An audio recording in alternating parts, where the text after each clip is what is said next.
So many players have made themselves England heroes at these Euros, and in just over a month's time you can see them back in action in the WSL.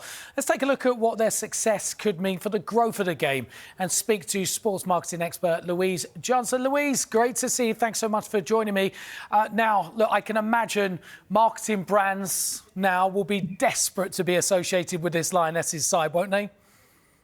Oh, absolutely. I mean, what a game. And I think the win last night from the Lionesses really did cement their status as leaders in English football, not just in the women's game. And I think their grit and determination sends a really clear message that England can deliver on this stage. And that's really attractive to brands.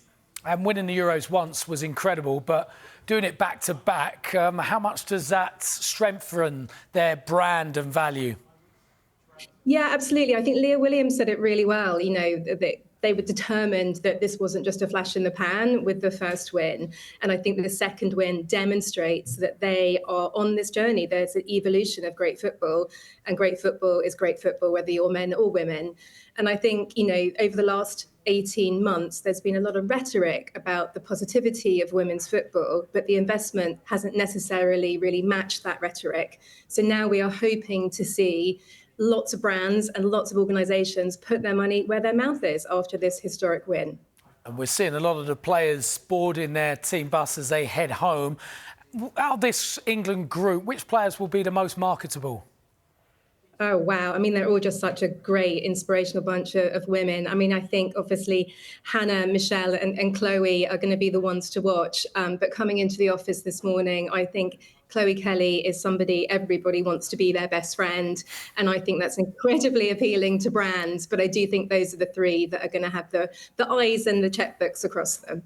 Yeah, there's a lot of people in the studio who want Khloe Kelly to be their best friend too. Look, she's become just a bit of a hero, hasn't she? But not just for what she does on the pitch, but also what she does off the pitch too, with this authentic self that she seems to have all the time. Now, how important is that to brands?